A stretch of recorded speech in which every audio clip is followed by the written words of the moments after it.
Hi, and welcome to the Wise Heart Wellness Scientist Sage Sangha. And we're so glad to be here with you today.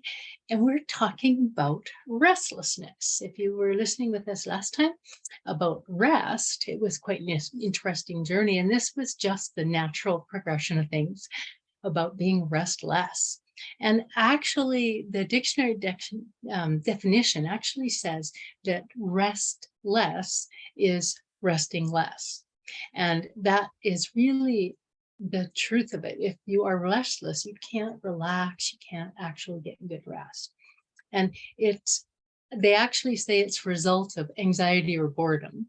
But there are many more causes than that. We're going to talk about a few of them and more about what to do about it. And when you talk about restlessness, that you really got to give the idea of how widespread it is and what the causes are. A lot of the time, it can be a symptom of many things. Medication reactions. It can be the starting of dementia. It often shows up as restlessness. It's an outcome of hyperactivity with ADHD. There's so many medications and conditions and situations. If people are not dealing well with things in their life and sort of trying to put them down and keep the lid on it, often people get more and more restless. If you've ever seen an addict who is stopping their addiction, they're very restless. In the AA Big Book, it says actually addicts are restless, irritable, discontent until they can use their stuff again.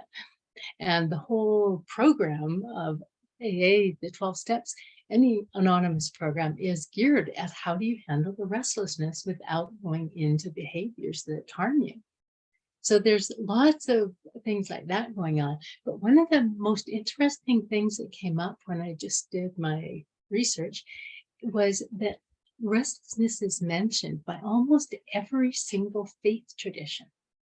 And I wasn't really aware of that, but they talk about it a lot because it is being detached often from whatever the being is that is associated with that faith tradition or practice. It's in Buddhism, that kind of thing.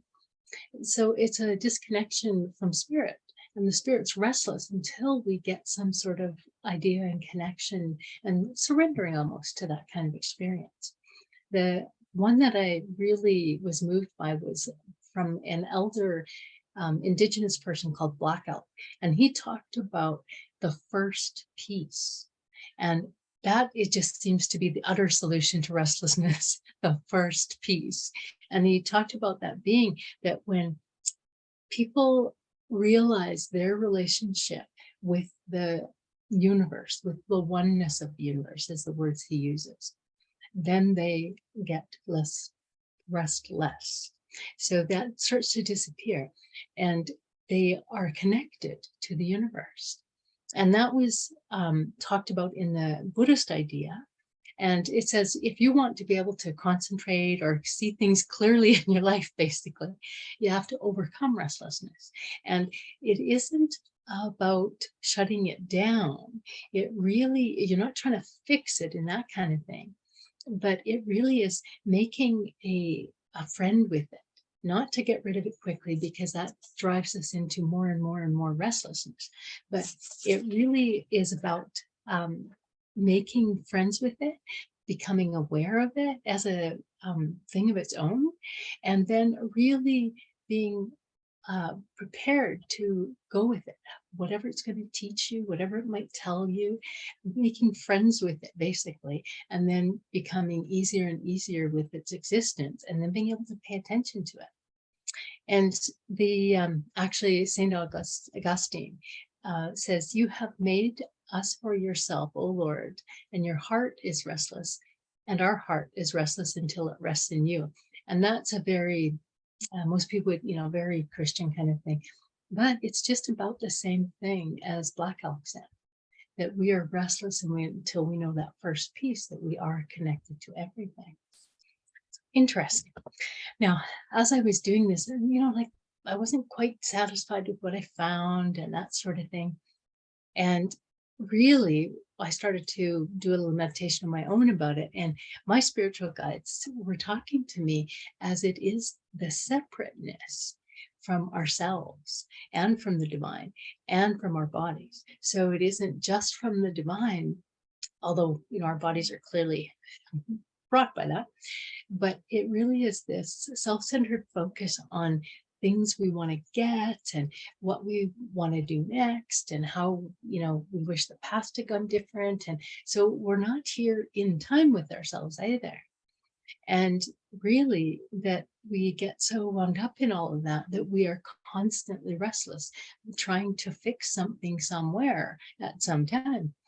But they talked about the healing as being honoring the restless. So not just allowing it even, but actually honoring it and knowing it as some guidance that was coming in.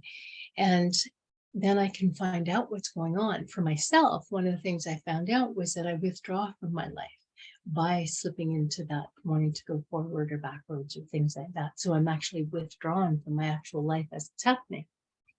And it was really interesting because as I sat down to write this article, I was in a bit of a hurry and I had things going on and in my family, and I really wanted to get it going and get it right and make it be good and all that. And I was so restless. I was having a really hard time focusing and settling it down to write. And then the humor of it totally hit me. And as often when my guides are trying to get my attention, it is very funny. And I literally was sitting alone in my room laughing like a lunatic. But the restlessness started to just dissipate completely. And I settled down into just feeling that guidance that I always get when I write these things. But I really had to pay attention to the restlessness first because I didn't know I was missing out on tuning into the guidance at the time. So it really is useful to remember that. And one of the quotes that I put in the email this week was about the antidote to restlessness is deep abiding where you are right now. And that deep abiding, I love that word. I may have to do a whole thing on just abiding, because it really, indicates that I got to just be with something and not resisting it. And that idea of I can abide with this, I can go with what is going on, that is really part of the center part of moving from restlessness to that restful state. So there's that, and it definitely has a metaphysical piece to it.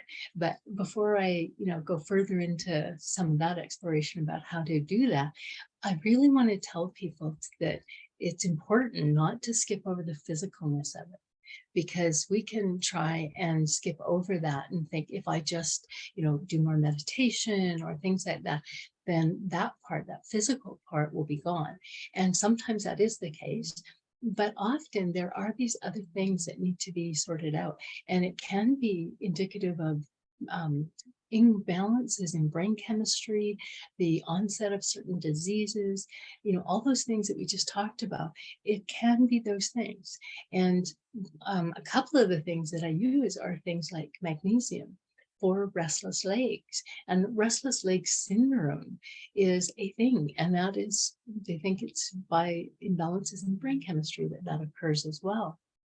But there's those real things with physicalness. And I know that for myself, when I'm busy abiding with what's going on, I often get physical cues. I once had a toothache problem that I really wasn't paying attention to. The tooth had cracked, but I didn't know it. And I know there was something wrong with it, but I just sort of ignored it because it wasn't a big throbbing pain. So why pay attention? It's not a crisis yet. But as I was more and more restless, I was like, okay, I'd settle down and I'd get down. And sure enough, as I settled down, I felt the pain in the tooth. And after doing this for several days in a row, we kept ending up back there. I went to a dentist, believe it or not. And so that restlessness can be useful. And it could be as simple as things like, not liking the way your room is organized or the lighting. And often when I start working with an individual, I'll say, okay, let's sit in your body and how are you doing? Do you feel restless anywhere? Do you feel some agitation? Do you need to, get a pillow behind your back or get a drink of water or rearrange the furniture or change the lighting? And sometimes there are things that come up like that and people go, oh, yeah, I didn't even know that was bothering me. So that restlessness of sort of making do with things that we can easily change is one of the ways to shift how you feel about restlessness and how you deal with it.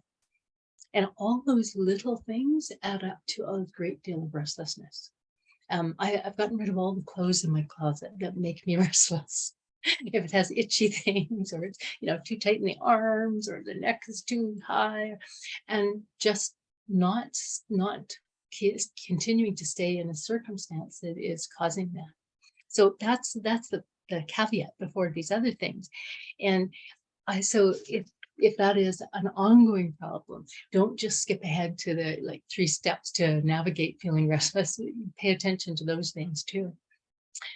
So you might notice that these 3 steps, if you'd seen the email, they're not linear.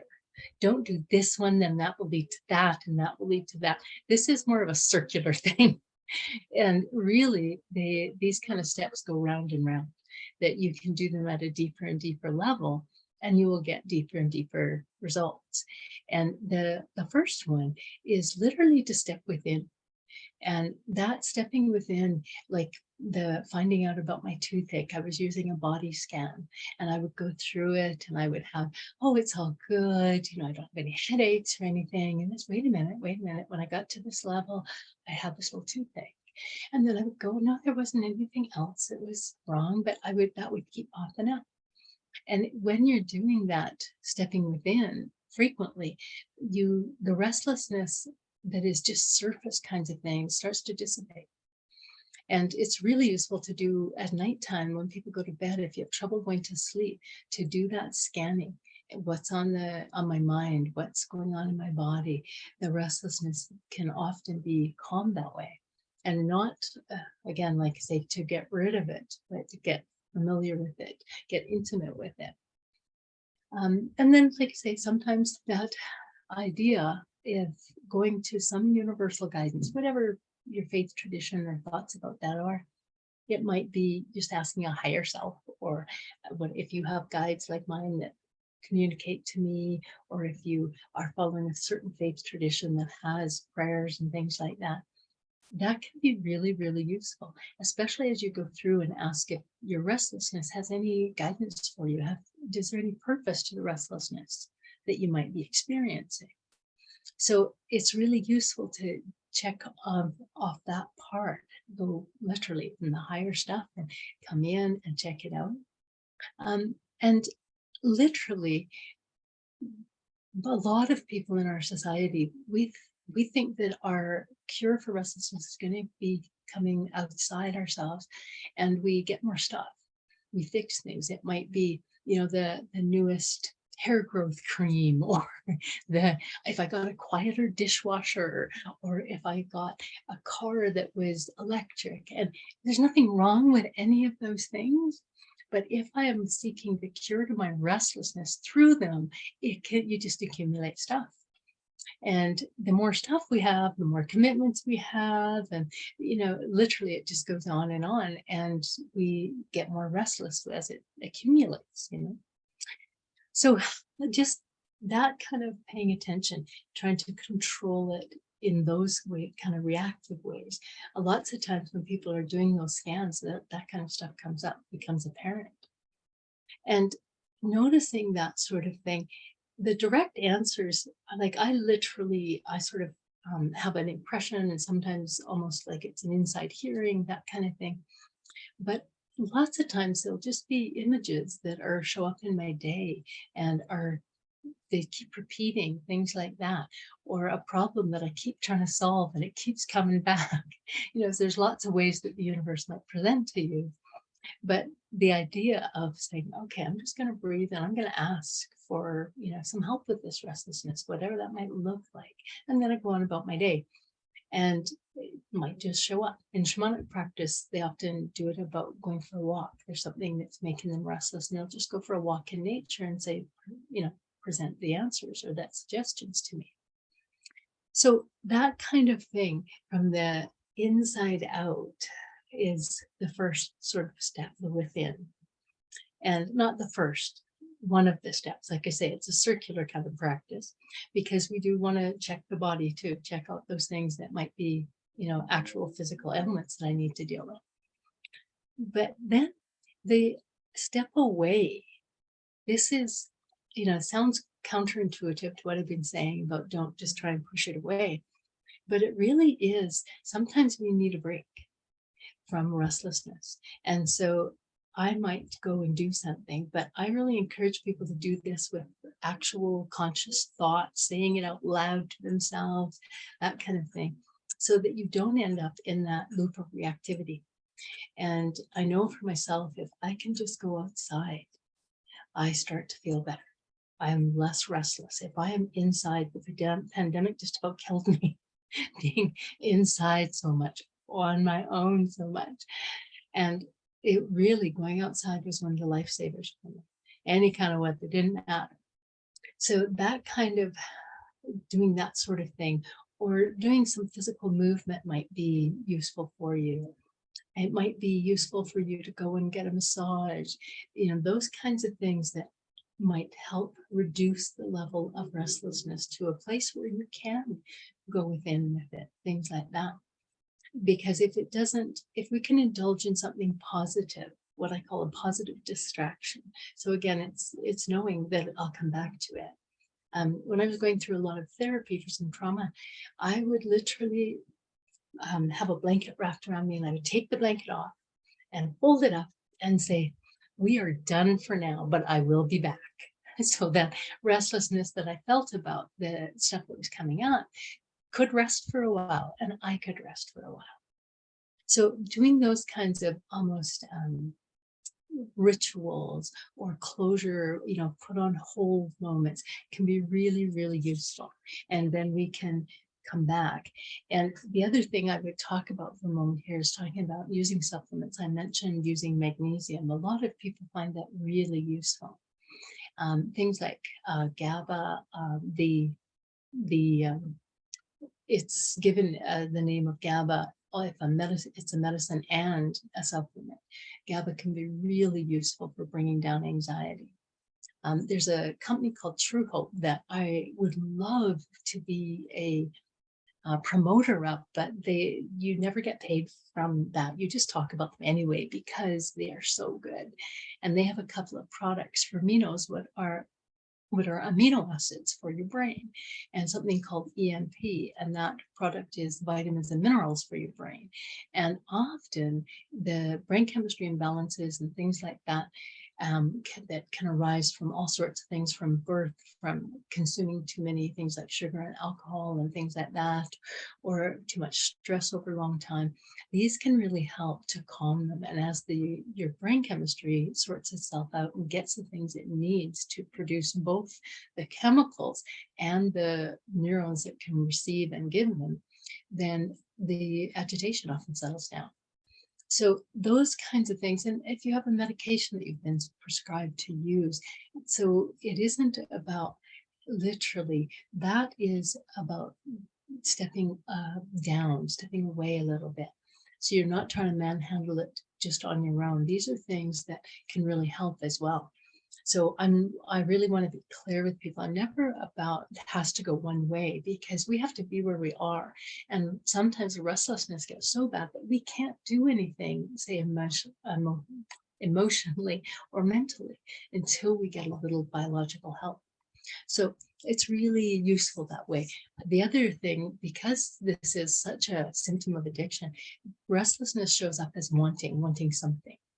And, we'll try different things. And that is really a challenge to break that circuit.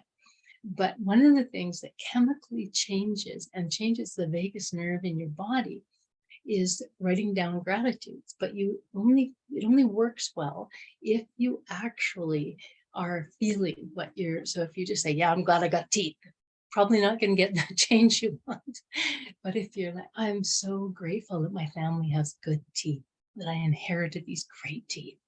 So doing that 10 things, or you can, depending on how resistant your restlessness is, you can go on to the 26 letters of the alphabet, naming for each one. That's one I've been doing for a long, long time. But that gives you a break, again, from the restlessness. Again, it won't be the fix all forever kind of thing, but we need breaks too. And doing it in that thoughtful way is so important. So the last one is stepping towards. And this is about how to really embrace that restless feeling. And it's hard to not necessarily label it in a negative fashion, because we have a lot of stuff in our society that says restlessness is a bad thing. You should be able to go to school, go to church, get on a bus and sit very still for a long time. And I wasn't ever able to do that very well. And so but I felt that that was a problem. And I had many teachers that, punished me for not being able to sit still and that sort of thing.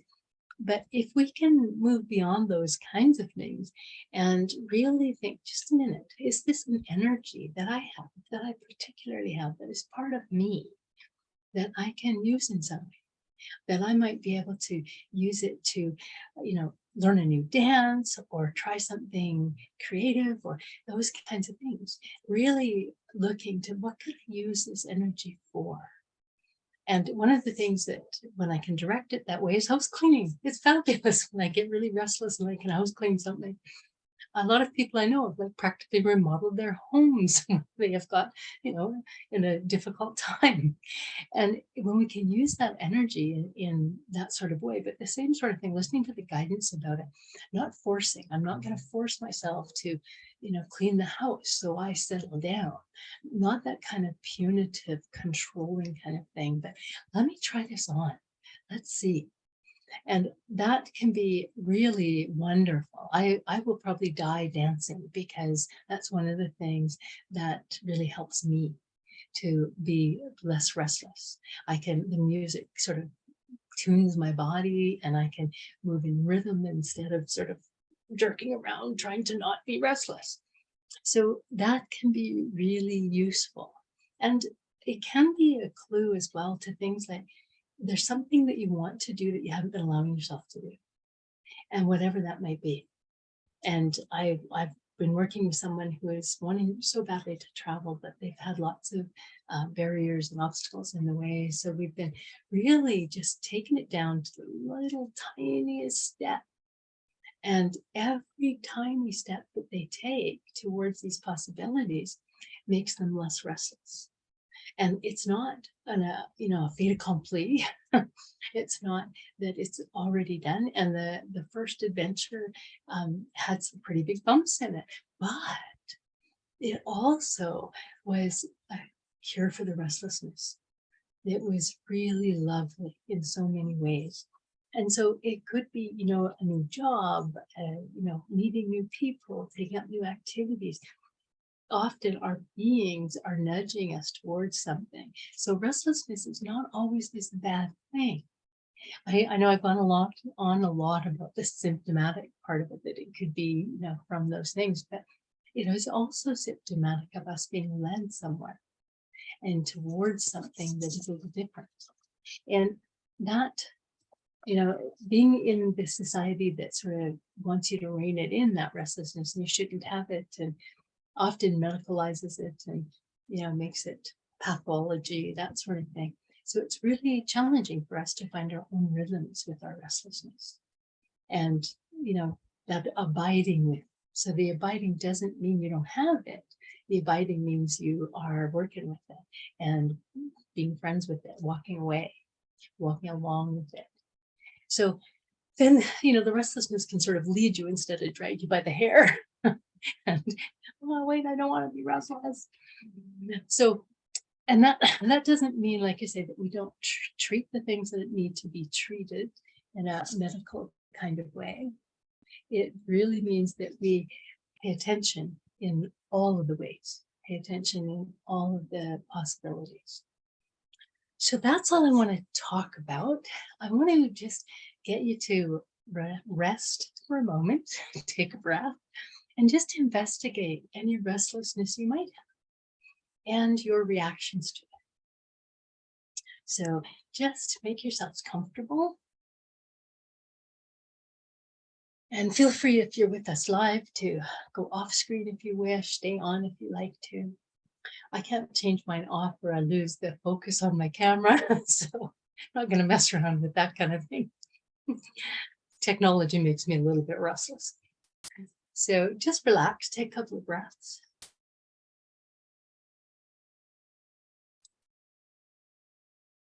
And just like, a scanner going through your body, brain, your very being, just notice, do you, identify as a restless person?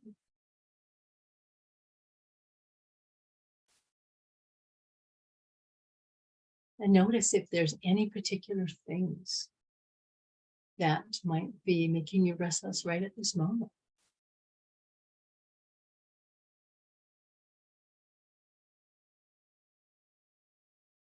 My transition to pajama-esque clothing came when I got into my body, because my body didn't like the constraints of a lot of clothing that I've been wearing. And now my body is very happy. I don't wear clothing that can't pass the restlessness test. Mm-hmm.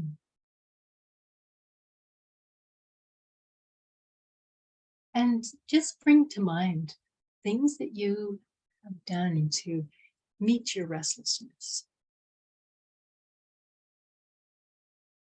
It might be, trying to denial and trying to avoid it. And it might be creative.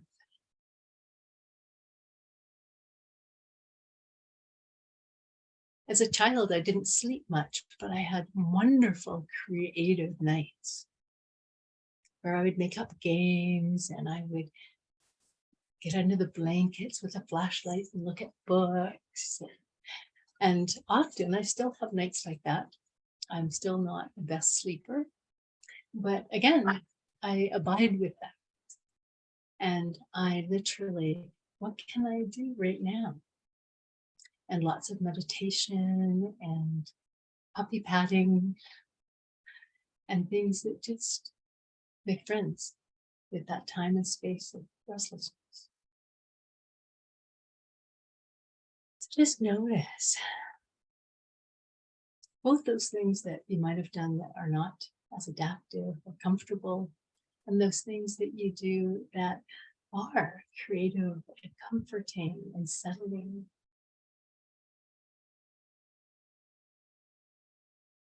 And lastly, I just want you to think a few minutes about how you want to meet restlessness going forward.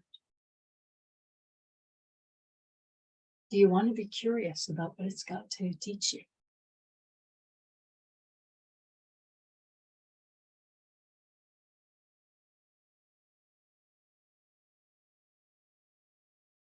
Maybe you've come across something you think needs, some wellness intervention or investigation you want to look at.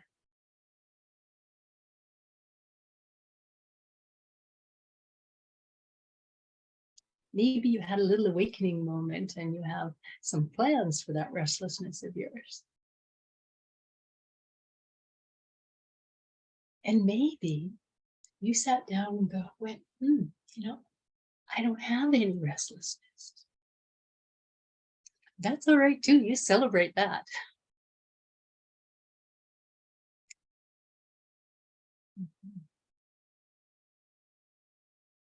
So the people that are with me live, I'll let you come back at your own timing.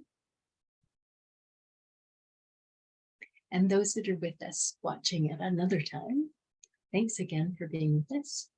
And please feel free to send any comments, suggestions, questions, donations to scientistsage@gmail.com. And thank you so much for tuning in.